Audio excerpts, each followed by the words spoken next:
Halo, assalamualaikum guys, welcome to my channel. Di video kali ini kita akan belajar tentang bagaimana caranya membuat form purchase order di Excel.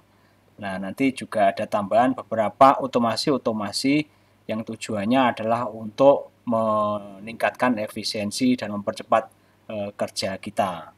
Di antaranya misalnya seperti ini ada tombol rekap dan simpan ke PDF.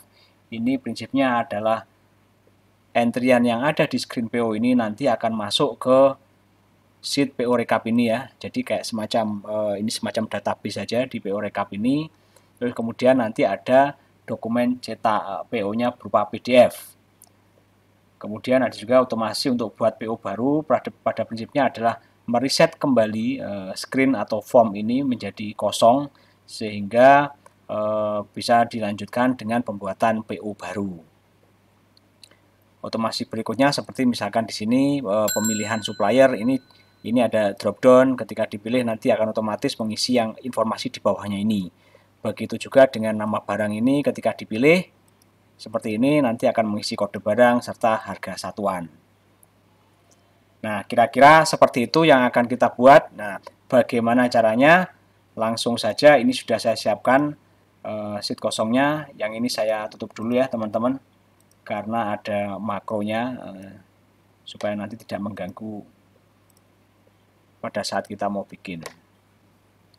Oke, ini adalah screen kosongnya, tidak kosong-kosong banget ya, ada beberapa entrian yang sudah saya copy. Tujuannya adalah biar nggak bertele-tele, toh ini adalah isiannya tidak tersangkut dengan formula, sehingga nggak masalah. Oke, kita layouting dulu ya. Kita tambahkan warna di sini biru untuk headernya, begitu juga dengan kepada ini. Terus kemudian ini tabelnya kita set sebagai tabel ya. Di itemnya ini insert table, my table has header, klik OK. Nah, kemudian ini filter buttonnya kita hilangkan, total row-nya kita tambahkan. Kemudian stylenya coba kita ganti seperti ini. Terus kemudian yang atas ini juga kita format, colornya biru juga. Kemudian kita kotakin solid, nah seperti ini. Terus total ini kita hapus, kita geser ke sini, total. Nah yang ini adalah sum ya, summary-nya. Nah seperti itu. Terus kemudian subtotal ini rumusnya adalah jumlah dikalikan dengan harga satuan, seperti ini. Oke, next. Oke, ini tadi tabelnya kita kasih nama ya. Tab PO item. Ini penting, kenapa? Karena tab PO item ini nanti akan digunakan sebagai sebagai identifikasi, digunakan untuk identifikasi di makro, teman-teman. Oke, berikutnya kita format di headernya ini, tanggal, nomor PO, dan seterusnya. Kita klik kanan, format cell, supaya titik 2-nya nanti lurus ya. Titik 2-nya sejajar, seperti ini. Kita ganti judulnya Akeong, spasi bintang, spasi titik 2. Nah, ini sudah lurus. Tanggal kita isi sama dengan today ya. Nah, itu sudah dapat. Nomor PO, inisialnya kita kasih 210 ya. Delivery time, nah ini kita isi langsung sekarang nggak apa-apa, ini 7. Nah, ini kita format juga supaya muncul hari misalnya ya. Nah, ini di bagian custom general spasi kutip 2 hari. Kita klik OK. Nah, sekarang sudah muncul target delivery. Ini rumus ada tanggal PO-nya ditambah dengan delivery time. Seperti ini kita sudah dapat. Kepada, nah ini baris pertama adalah nama perusahaan. Ini harus pakai dropdown ya teman-teman. Seperti ini caranya, masuk ke data validation, pilih allow list, kemudian source-nya kita ambil dari supplier. Nah, di sini ada 2 ya. Kita klik OK. Nah, sekarang sudah ada seperti itu. Yang bawahnya ini, oke, ini yang bawahnya ini belum saya hapus. Oke, yang bawahnya ini adalah kita pakai lookup ya, VLOOKUP. Dari yang pertama kita F4 supaya di lock, karena nanti formulanya akan kita copy ke bawah. tabel array-nya adalah ini ya, supplier, tabel supplier, titik koma, kolom indeksnya untuk nama kontak itu adalah yang kedua. Kemudian exact match ya, ini kita isi false ya, kurung tutup. Nah, NA kita perbaiki, if NA, jadi kalau rumus VLOOKUP-nya ini NA, maka kita munculin string kosong. Nah, ini sudah dapat. Kita coba ganti misalkan CV Mega Elektronik. Nah, kita dapat. Kita copy sampai baris ke-13. Kemudian kita perbaiki indeks kolom numbernya. Yang ini 2 ganti 3. Ini ganti 4. Paling bawah kita ganti 5. Nah, yang supplier ini sudah jadi. Oke, kita perbaiki dulu formatnya ya. Ini kotaknya seperti ini. Oke, ini sudah jadi. Sekarang di bagian item barangnya ini, nama barang kita akan juga melakukan lookup atau tambahin fitur dropdown ya, seperti ini. Data validation, kemudian pilih allow list. Nah, listnya ngambil dari barang seperti ini. Oke, klik OK. Nah, ini sudah dapat ya. Nah, kode barang ini akan VLOOKUP dari nama barang, tabel array-nya adalah barang ini. Ya, kemudian kolom indeksnya adalah 2. Kemudian false, kurung tutup. Ini NA juga ya. Kita kasih if NA kurung buka. Nah, terakhir titik koma, kutip 2, kutip 2 lagi, kurung tutup. Nah, sekarang sudah selesai kode barang. Formulanya ini kita copy ke harga satuan ya, teman-teman, seperti ini. Kali ini indeksnya ada yang ketiga. Nah, kalau dia ngeluarin NA, jangan diisi kosong, tapi diisi 0. Nah, seperti ini. Oke, sekarang kita coba. Misalkan Samsung S22. Nah, ini dapat. Kodenya dapat, harga satunya dapat. Tinggal misalkan kita isi jumlahnya 5. Nah, subtotal maupun totalnya juga sudah dapat semua. Nah, ini kita coba entry kedua misalnya seperti ini, komputer all-in-one S001. Sekarang ini kita isi 2. Nah, totalnya juga sudah dapat. Nah, ini secara entryan sudah selesai ya, teman-teman. Kemudian kita akan membuatkan tombolnya, yakni tombol 2 tadi. Yang pertama ada rekap dan simpan ke PDF. Dan satunya lagi adalah buat PO baru. Nah, sebelum ke situ, kita akan format dulu layoutnya ini untuk siap cetak ya. Karena nanti ketika dipindahkan ke PDF, pada prinsipnya adalah kita melihat versi cetaknya atau printoutnya. Nah, kita blok seperti ini. Kemudian page layout.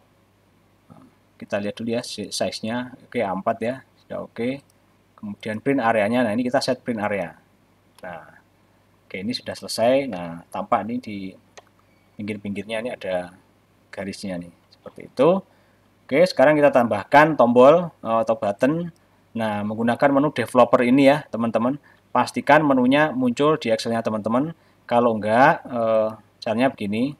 Buka sembarang menu, kemudian di ribbon-nya ini klik kanan. Customize the ribbon.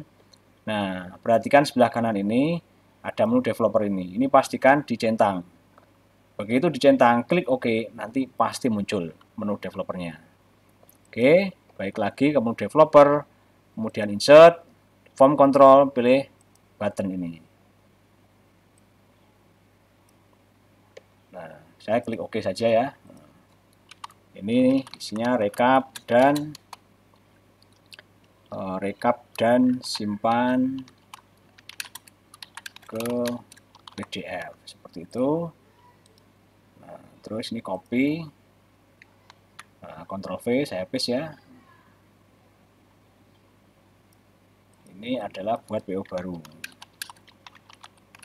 Oke. Ini saya blok dua-duanya, kemudian saya cetak tebal fontnya. Nah, seperti ini. Nah, untuk switch tampilan teman-teman bisa ini ya, bisa ke menu view, supaya kayak tadi yang contohnya teman-teman bisa ganti misalkan ke page preview ya. Nah, jadinya seperti ini. Lebih cakep ya. Kalau teman-teman pengen buy lagi ya tinggal klik normal ya. Ini apa namanya? Sesuai selera aja. Saya switch ke sini ya biar ganti situasi. Kemudian sekarang kita assign button ini dengan makronya. Jadi untuk rekap dan simpan ke PDF serta buat PO baru ini pada prinsipnya nanti akan menjalankan makro teman-teman. Oke, makronya sudah siap, nanti akan saya jelaskan. Ini assign makro ya, makronya sudah ada di sini. Akan menjalankan fungsi recap and save as PDF. Saya klik OK. Kemudian untuk buat PO baru, ini klik kanan, assign makro.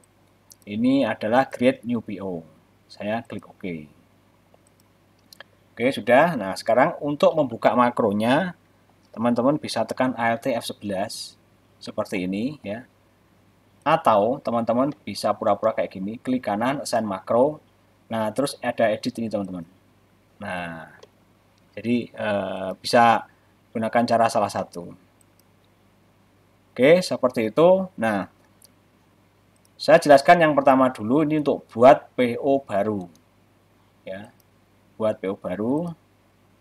Ini saya klik edit. Nah, poinnya adalah di sini ya, teman-teman. Ini adalah fungsi makro untuk membuat PO baru. Pada intinya adalah akan mengosongkan beberapa entrian seperti entrian supplier B9 ini dikosongkan, kemudian delivery time yang tadi kita isi 7 hari itu juga dikosongkan. Terakhir adalah mengosongkan item PO-nya. Jadi yang barang-barang ini akan dikosongkan juga. Kemudian satu step lagi adalah nanti ngasih alert, ngasih informasi bahwa nomor baru berikutnya adalah PO yang lama plus 1. Jadi diurutkan seperti itu. Ini yang buat PO baru. Berikutnya adalah yang rekap dan simpan ke PDF. Nah, itu tadi kan menjalankan fungsi yang atas ini. Rekap dan recap and save as PDF. Intinya ada dua fungsi yang dipanggil. Yang pertama adalah fungsi untuk merekap. Merekap ini ada di bawah ya. Nah, di sini ya rekap purchase order ini teman-teman ya. Merekap ini pada prinsipnya adalah mengcopy entrian di sini, tanggal, nomor PO, delivery time, target delivery, dan informasi supplier plus item-itemnya ke sheet PO recap ini, teman-teman. Jadi fungsinya sama sekali tidak rumit. Saya yakin kalau teman-teman melototi sebentar aja ini pasti langsung paham. Ini adalah recap purchase order. Ini sudah saya tambahkan keterangan-keterangannya ya. Jadi kalau teman-teman nanti ada kebutuhan untuk mengganti juga bisa secara mandiri. Kemudian fungsi yang kedua adalah menyimpannya ke PDF. Menyimpan ke PDF ini juga simple. Pertama kita tentukan mau disimpan di mana, di folder mana, dengan penamaannya seperti apa. Nah, ini sudah ada di sini. Nah, untuk yang folder ini bebas ya, pastikan di tempat teman-teman sudah ada. Ini kalau nggak ada, dia akan menjalankan perintah untuk create folder. Nah, cuman kan perlu diperhatikan juga, misalkan ini drive D gitu ya, ada nggak di tempatnya teman-teman drive D, itu perlu dicari tahu. Kalau nggak ada ya mau nggak mau diganti misalkan drive C gitu ya. Nah, langkah berikutnya adalah menyimpan atau mengekspornya ke PDF. Nah, ini ada satu opsi pada saat ekspor ke PDF ini adalah mau dibuka langsung PDF-nya atau enggak. Nah, ini ada di open after publish, teman-teman set true atau false. Kalau di set true, nanti akan otomatis muncul pop-up, bukan pop-up, akan otomatis membuka PDF-nya. Kalau di set false, nggak ada. Oke, sesederhana itu sebetulnya makronya ya, teman-teman. Saya yakin teman-teman bisa ngikuti. Nah, ini kita bisa coba rekap dan simpan ke PDF ya. Kita coba, entriannya sudah oke. Nah, ada konfirmasi seperti ini. Kita klik yes. Nah, ada informasi PO 210 berhasil disimpan dalam bentuk PDF. File disimpan di, nah ini DPO PDF /PO 210 minus nama perusahaannya. Oke ya, kita cari nanti, kita klik OK. Kita ke sini. Nah, ini ya teman-teman PO 210. Kita coba buka. Nah, hasilnya cukup rapi ya, seperti ini. Ini nanti teman-teman bisa kirim ke supplier. Oke, kita balik lagi ke sini. Nah, ini dari sisi rekap dan simpan ke PDF. Oke, saya perlihatkan dulu untuk PO recapnya seperti apa. Ini nomor PO-nya 210 ya, ada 2 item. Oke, kita ke PO recap. Nah, di sini 210 ada 2 item. Nah, beberapa kolom sampai dengan kolom J ini sama karena ini headernya. Nah, kolom K sampai dengan kolom O ini adalah itemnya. Berikutnya misalkan kita mau buat PO baru. Nah, ini kita tekan saja buat PO baru seperti ini. Nah, ini hanya konfirmasi saja apakah mau lanjut apa enggak gitu ya. Memastikan bahwa kita sudah menyimpan data terakhir ke PDF atau belum. Kita klik yes ya. Nah, nomor PO baru 211 di sini ya, di set delivery time, supplier dan nama barangnya sekarang kosong. Kita klik OK. Nah, kita coba iseng saja mau melanjutin misalnya kan, setidaknya ada 2 cycle, jadi teman-teman bisa paham apakah formula yang dibuat tadi sudah sesuai atau belum. Misalkan kita pilih CV Elektro Megatron baru. Nah, ini tetap oke ya meskipun datanya sudah dihapus. Nama barangnya kita pilih layar proyektor. Nah, kode barang harga satuan tetap muncul, kemudian jumlahnya misalkan 5. Nah, masih oke semua. 2 item server misalkan ini 5. Nah, masih konsisten ya. Jadi rumus atau setting-setting yang tadi kita apply itu tetap konsisten ketika kita klik buat PO baru. Oke, mudah-mudahan bermanfaat tutorial kali ini. Jangan lupa klik like, subscribe, komen. Saya doakan rezeki teman-teman berlimpah ruah dan masuk surga. Amin.